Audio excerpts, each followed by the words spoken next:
Torah Life Ministries come out of the world. Messiah people seek the truth. Hello everybody, this is Paul Neeson and welcome to this week's Torah Parashah. Now before I start, there's something really significant about what we're going to be speaking about this week. You know, I've been teaching people about health and eating healthy and so on for such a long time now, and I met a lady last night who said she's a believer and she's suffering from some health challenges, and she's done all she thinks she can do with diet and she just doesn't know what else to do. And I said, well, you know, there's a lot of spiritual reasons why we suffer from our sicknesses and our illnesses. And she says, well, I'm a believer, I'm a Christian, so, you know, it can't be that. And I said, well, you know, I know what you say you are, but, you know, what it comes down to is are we living a life that our Creator told us to live?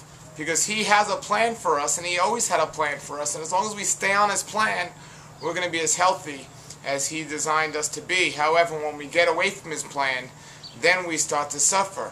And if you've done all you think you could be doing out there from a diet standpoint and you're still suffering, chances are something is not going right in your spiritual walk. So I just suggested this lady two things. The first thing I suggested to her was, I said, you know, have you ever read the Torah? And now she says she's been a Christian for 40 years. And she told me she never read the Torah.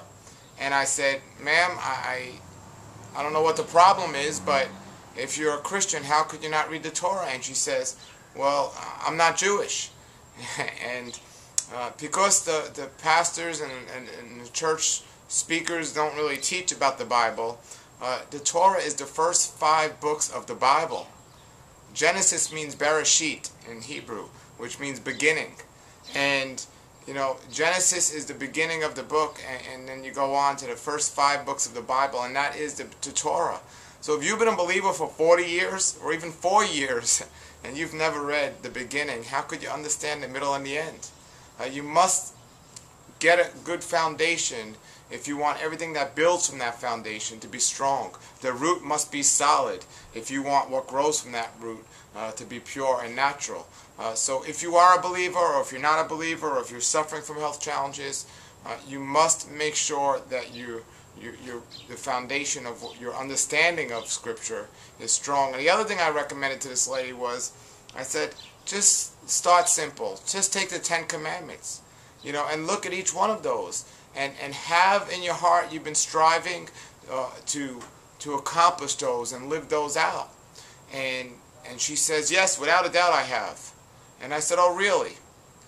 And then when I questioned her what the 10 Commandments are, she couldn't even say all of them. So how could you try to live them out if you don't even know what they are? Now, I'm not judging this lady or people out there to bring them down, but I am judging them to lift them up.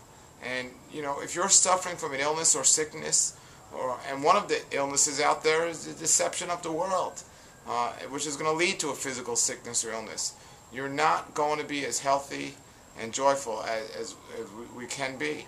And that leads me to this week's Torah portion. And it starts off right here in Deuteronomy 7:12 this week, where it says, because you are listening to all these rulings, keep it and obeying them, Yahweh your Creator will keep with you the covenant and mercy that He swore to your ancestors. He will love you, bless you, increase your numbers, and bless the fruit of your body and the fruit of your ground.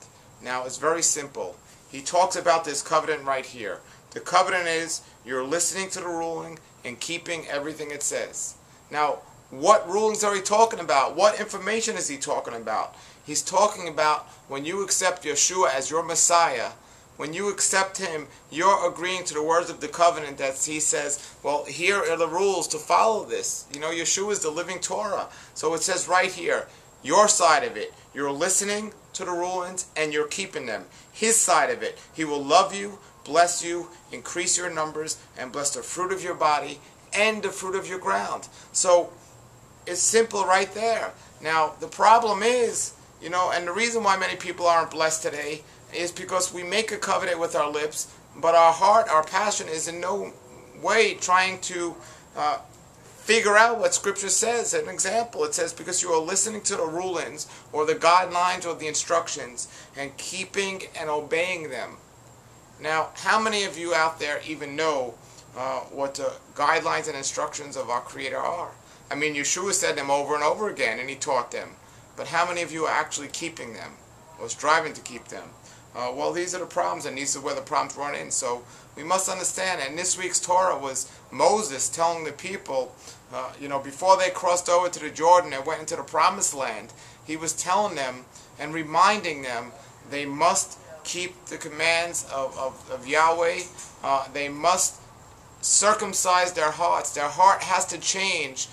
They can no longer think in the flesh. They have to think with the Spirit of Yahweh in them. It was amazing. Once I saw a documentary on television, and there were people talking about the Middle East, and there was a fellow there from the Middle East, and he says Americans will never understand the Muslim way of life or the Middle Eastern way of life, because they can never take away our beliefs, because our beliefs become part of us. They become part of our DNA. They're who we are. We're not living in the flesh. We're living in our word and what we believe. And as believers of Yeshua HaMashiach, we are called and must do the same thing. His word, Yahweh's word, has to become part of our DNA, where nothing is going to take us away from that. Well, we'd rather die than live against the words of our Creator, just like Daniel and Job and many of the other prophets. The words of his mouth were more than our necessary food. The words of his mouth were more than our life. And that's how we have to be. So we have Moses this week reminding the children that came out of Egypt, before they go into the Promised Land, this is what they have to remember. And here's how to remember it. Circumcise your heart. Stop being stiff-necked. Stop ignoring and rejecting what we're saying, because you have the children, they come out of Egypt, and Yahweh separates the sea, doing this amazing miracle, and time after time again, he did miracles to get them through the desert, the wilderness, and bring them to the Promised Land. But again, time after time again, their hearts were stiff, and they ignored Yahweh, and they even complained, saying that he brought them out into the desert to die. And here's Moses saying, look, the whole generation that has come out of Egypt, we all died. We're not going into the Promised Land. And you are going into the Promised Land. Learn from our mistakes. Don't make the mistakes we've made. But of course, many of those mistakes were made, and it's one of the reasons why we suffer today, because Yahweh clearly said, go in and take this land, and if you do not do to them what I say, well, what I said would happen to them will happen to you. And they went in the land, and they didn't completely take the land the way they were called to, and this is why we continue to suffer today. But Yahweh is great, and Yahweh is merciful, and it's amazing. We go on into the scripture here, and we look at what it says in 7:15 of Deuteronomy. It says, Yahweh will remove all illnesses from you. He will not afflict you with Egypt's dreadful diseases. And assuming you're following the words that he said to follow, that Moses repeated over and over again and told him to follow. So it's not about Egypt, it's about the disobedience. So if we just change the word Egypt with disobedient, and we see it saying, Yahweh will remove all illnesses from you. He will not afflict you with any of the diseases of the disobedient. And then we run into the problem we have here today, is because, there's so many people in the church today, in assemblies today, that are just as sick as the world. As believers, we're called set apart. But how are we set apart? If we look like them, we act like them, we're getting the same diseases as them, the divorce rate is the same, we have the same problems. You can't tell the difference between one and the other. So whose heart has really been circumcised? And that's what it was about, and that led up to what Paul was talking about later on in the New Covenant, when he was saying, our hearts must be circumcised. It's something has to change when you become a believer and accept Yeshua as your Messiah. You can't just keep living the same life, thinking the same things. You're supposed to hate the things that you once loved. But that's not happening today.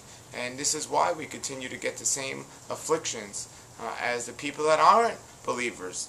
It goes on to say right here in the same chapter, the 7th chapter of Deuteronomy, which is the beginning of this week's Torah portion. It says, when you go into the land, understand that Yahweh gave you that land. He gave you a land flowing with milk and honey. He gave you a land with hills that have, and He'll provide the rain and the produce to grow and the fruits and the crops to be wonderful. And He's given you this rich, fertile land, and take that land and be thankful for that land. But He says, don't And he says, repeat, don't go in with a greedy heart. It says it right here. It says it in Deuteronomy 7:25. You have to burn completely the carved statues of that land and of their gods, and do not go in and take be greedy for their silver or gold. Don't take any of it with you, or you'll be trapped, or it'll bring a curse upon you. You know, I just met a man the other day when I was in Oregon. We were at this festival, and it was amazing. He was telling us that he came from Israel, and he went to Sodom and Gomorrah, and he brought these coals back with him of actually what happened there, and he thought it was just just a souvenir, and people wanted to buy it and everything else. But as soon as he got back home and put that coal in his house, all of a sudden, things started to happen that weren't too good in his life. And then finally, when he got rid of that, things cleared up. He brought back with him this reminder, this curse. And we have to be careful here, because we have to follow the scriptures, what it says. Come out of the world, oh my people, seek the truth, avoid the evil.